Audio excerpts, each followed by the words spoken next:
नमस्कार। I welcome to you talent study lover. मैं Munna Kumar. Now आज की सुपर क्वेश्चन सीरीज की क्लास नंबर 2 स्टार्ट करते हैं। तो बढ़ते हैं आज की पहले क्वेश्चन की ओर। आज का पहला क्वेश्चन है, कवक के अध्ययन को डैश के रूप में जाना जाता है। Option A phycology, B mycology, C entomology, D zoology. तो इस क्वेश्चन का राइट आंसर होगा ऑप्शन बी माइकोलॉजी। कवक के अध्ययन को माइकोलॉजी कहते हैं। क्वेश्चन से संबंधित कुछ महत्वपूर्ण तथ्य हैं, उसे देखते हैं। पॉइंट नंबर 1, कवक के अध्ययन को माइकोलॉजी कहा जाता है। इसमें उसके बुनियादी संरचनात्मक और कार्यात्मक संगठनों एवं भौतिक और जैव रासायनिक गुणों तथा उनके उनके उपयोगों का अध्ययन शामिल है। फाइकोलॉजी, जिसमें शैवालों का अध्ययन होता है। एंटोमोलॉजी, कीटों का अध्ययन है। जूलॉजी, जानवरों का अध्ययन है। बढ़ते हैं नेक्स्ट क्वेश्चन नंबर 2 की ओर। क्वेश्चन नंबर 2, ओनगे जनजाति डैश से संबंधित हैं। Option A Madhya Pradesh, option B Andaman द्वीप समूह, option C Assam, option D Tamil Nadu. तो इस क्वेश्चन का राइट आंसर होगा ऑप्शन बी, अंडमान द्वीप समूह से संबंधित है ओनगे जनजाति। इस क्वेश्चन से संबंधित कुछ महत्वपूर्ण तथ्य हैं।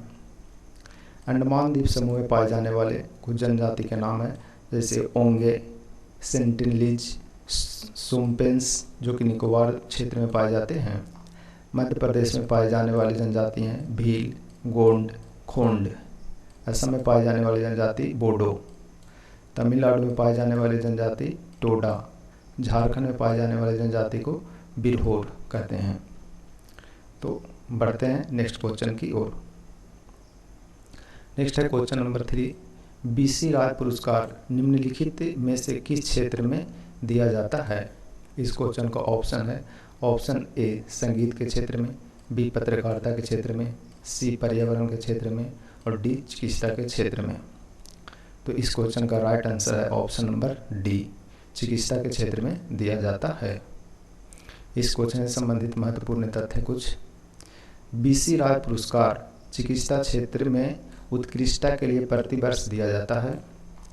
पॉइंट नंबर नेक्स्ट है, इसे 1962 में मेडिकल काउंसिल ऑफ इंडिया द्वारा डॉक्टर बीसी राय की स्मृति में स्थापित किया गया था। नेक्स्ट पॉइंट है, पहला बीसी राय पुरस्कार 1973 में संदीप मुखर्जी को दिया गया था। संदीप मुखर्जी। नेक्स्ट पॉइंट है, धन्वंतरि पुरस्कार प्रतिष्ठित पुरस्कार है जो कि चिकित्सा के क्षेत्र में दिया जाता है। वाचस्पति सम्मान के बिरला फाउंडेशन द्वारा संस्कृत में कार्यों के लिए दिया जाता है। विज्ञान के क्षेत्र में कुछ अनुकरणीय योगदान के लिए कलिंग पुरस्कार दिया जाता है। कलिंग पुरस्कार दिया जाता है। पुलित्जर पुरस्कार पत्रकारिता के क्षेत्र में दिया जाता है, जो कि 1917 में स्थापना जोसेफ पुलित्जर ने की थी। यानी पुलित्जर पुरस्कार की स्थापना जो है वो जोसेफ पुलित्जर के द्वारा 1917 में की गई थी। तो बढ़ते हैं नेक्स्ट क्वेश्चन की ओर। नेक्स्ट क्वेश्चन है, रक्त में हीमोग्लोबिन बनाने के लिए निम्नलिखित में से क्या आवश्यक है। इस क्वेश्चन का ऑप्शन है ए वसा, बी लोहा, सी कैल्शियम, डी प्रोटीन। तो इस क्वेश्चन का राइट आंसर होगा ऑप्शन नंबर बी लोहा। यानी हीमोग्लोबिन बनाने के लिए रक्त में लोहे की आवश्यकता होते हैं। इस क्वेश्चन से संबंधित कुछ महत्वपूर्ण तथ्य देखते हैं। पॉइंट 1 है, हीमोग्लोबिन के निर्माण के लिए आयरन की आवश्यकता होती है। पॉइंट नंबर है नेक्स्ट पॉइंट, हीमोग्लोबिन लाल रक्त कोशिकाओं का एक हिस्सा है जो ऑक्सीजन ले जाता है और शरीर से कार्बन डाइऑक्साइड यानी कि एक अपशिष्ट उत्पाद को निकालता है, यानी निकालने का काम करता है। शरीर में आयरन मुख्य रूप से हीमोग्लोबिन में जमा होता है। बढ़ते हैं नेक्स्ट क्वेश्चन की ओर। नेक्स्ट क्वेश्चन है क्वेश्चन नंबर 5, इनमें से किस अधिनियम के द्वारा अंग्रेजों ने पहली बार भारत में अप्रत्यक्ष चुनाव प्रणाली शुरू की? इस क्वेश्चन के ऑप्शन है, option A 1856, B 1892, C 1982, D 1956। तो इस क्वेश्चन का राइट आंसर होगा ऑप्शन बी, ऑप्शन बी 1892 में। तो इस क्वेश्चन से संबंधित महत्वपूर्ण तथ्य हैं। पॉइंट 1 है 1892 में भारतीय परिषद अधिनियम 1892 के माध्यम से ब्रिटिशों ने पहली बार भारत में अप्रत्यक्ष चुनाव प्रणाली शुरू की। नेक्स्ट पॉइंट है यह अधिनियम भारतीय राष्ट्रीय कांग्रेस की पहली बड़ी उपलब्धि थी। नेक्स्ट पॉइंट है इसने केंद्रीय विधान परिषद के अतिरिक्त सदस्य संख्या को बढ़ा दिया। और नेक्स्ट पॉइंट है सदस्यों की संख्या कम से कम 10 और अधिक से अधिक 16 निश्चित की गई थी तथा सदस्यों को बजट पर चर्चा करने की और सरकार की वित्तीय नीति की आलोचना करने की अनुमति थी। नेक्स्ट क्वेश्चन है क्वेश्चन नंबर 6। भारत के मुख्य चुनाव आयुक्त को कार्यालय से किसके द्वारा हटाया जा सकता है? इस क्वेश्चन के ऑप्शन है, ऑप्शन ए दोनों संसद के द्वारा, बी मंत्रियों के केंद्रीय परिषद के द्वारा, ऑप्शन सी भारत के राष्ट्रपति के द्वारा, या ऑप्शन डी 1 और 3 संयुक्त। इस क्वेश्चन का राइट आंसर होगा ऑप्शन डी, ऑप्शन डी यानी 1 और 3 दोनों। तो इस क्वेश्चन से संबंधित महत्वपूर्ण तथ्य हैं। पॉइंट 1 है मुख्य चुनाव आयुक्त को महाभियोग की प्रक्रिया के माध्यम से ही पद से हटाया जा सकता है।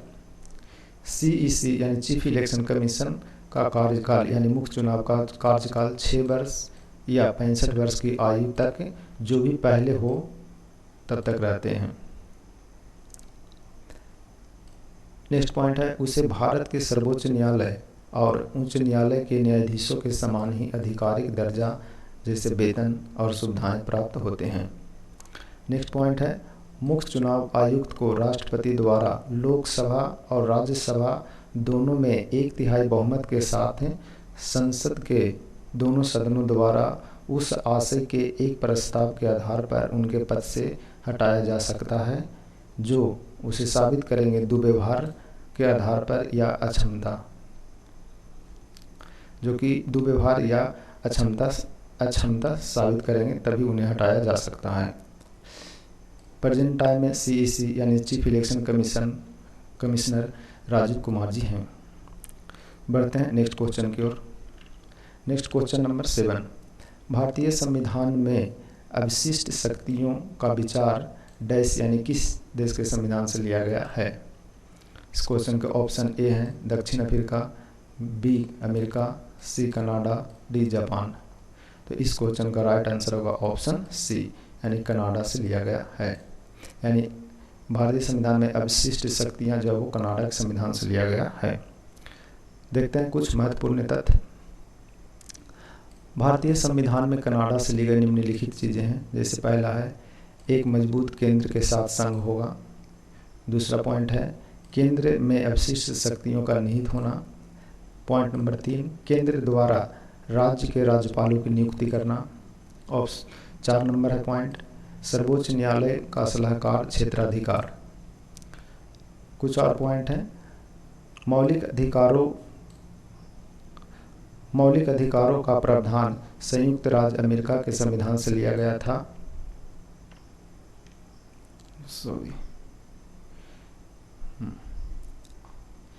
मौलिक अधिकारों का प्रावधान संयुक्त राज्य अमेरिका के संविधान से लिया गया था। संवैधानिक उपचार का अधिकार अनुच्छेद 32 में है।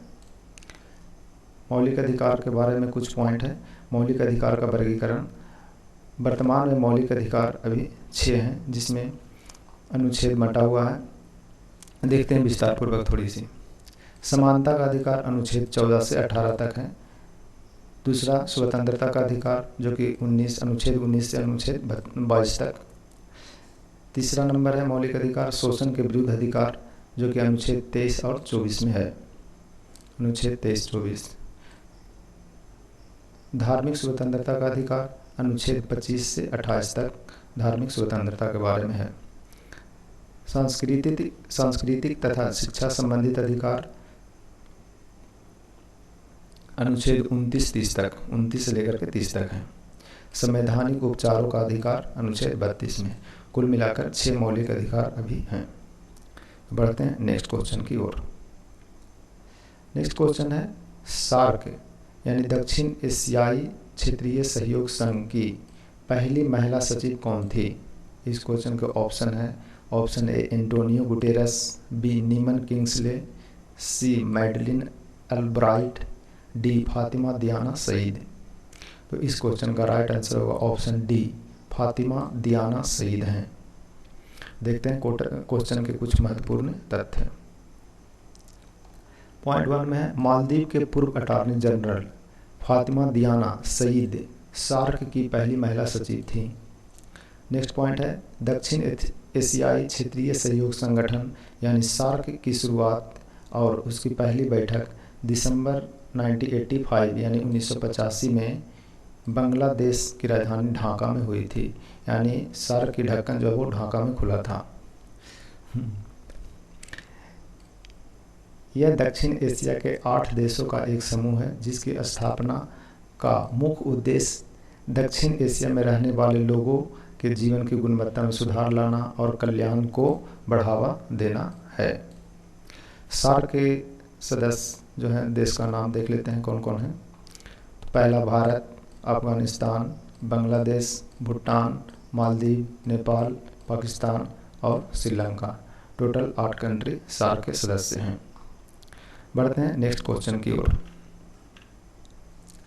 नेक्स्ट क्वेश्चन नंबर 9, निम्नलिखित में से कौन सा बायोस्फीयर रिजर्व भारत सरकार द्वारा पहले स्थापित किया गया था? ऑप्शन है A Sundarban biosphere reserve, B Mannar biosphere reserve की खाड़ी, C Nanda Devi biosphere reserve, D Nilgiri biosphere reserve. तो इस क्वेश्चन का राइट आंसर होगा option D, Nilgiri biosphere reserve सबसे पहले सरकार द्वारा स्थापित किया गया था। देखते हैं महत्वपूर्ण तथ्य कुछ। नीलगिरी बायोस्फीयर रिजर्व कब बना था?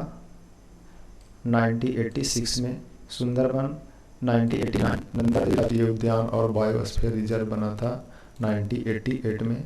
मन्नार की खाड़ी बायोस्फीयर रिजर्व कब बना था? तो 1989 में। बढ़ते हैं क्वेश्चन नंबर 10 की ओर। क्वेश्चन नंबर 10 में है संविधान के प्रारंभ होने के बाद से किस अधिनियम में नागरिकता पाने और गंवाने संबंधी प्रावधान है? इस क्वेश्चन का ऑप्शन है, ऑप्शन ए नागरिकता अधिनियम 1950, बी नागरिकता अधिनियम 1952, ऑप्शन सी नागरिकता अधिनियम 1955, ऑप्शन डी नागरिकता अधिनियम 1954। तो इस क्वेश्चन का राइट आंसर होगा ऑप्शन सी नागरिकता अधिनियम 1955। इस क्वेश्चन से संबंधित कुछ महत्वपूर्ण तथ्य देखते हैं। पॉइंट है पहला, नागरिकता अधिनियम 1955 भारतीय नागरिकता के अधिग्रहण और निर्धारण के नियमों का पालन करता है। 1955 में बनाया गया यह अधिनियम उन लोगों को भी सक्षम बनाता है जो कभी भारत के नागरिक थे। नेक्स्ट पॉइंट है, नागरिकता अधिनियम 1955 को अब तक 6 बार संशोधित किया गया है। वर्ष 1986, वर्ष 1992, 2003, 2005, 2015 और सबसे लेटेस्ट संशोधन है 2019। भारत में नागरिकता प्राप्त करने का मुख्य शर्त है। पॉइंट 1 है जन्म द्वारा नागरिकता प्राप्त कर सकते हैं। पॉइंट 2 है वंश द्वारा नागरिकता प्राप्त कर सकते हैं। पॉइंट 3 प्राकृतिकीकरण या देशीयकरण द्वारा नागरिकता। इसका मतलब है कि एक विदेशी नागरिक देशीयकरण के द्वारा भारत की नागरिकता प्राप्त कर सकता है जिसने आवेदन करने से पहले, यानी नागरिकता की आवेदन करने से पहले 12 साल का समय भारत में व्यतीत किया हो। इसका मतलब होता है देशीयकरण द्वारा नागरिकता प्राप्त करना।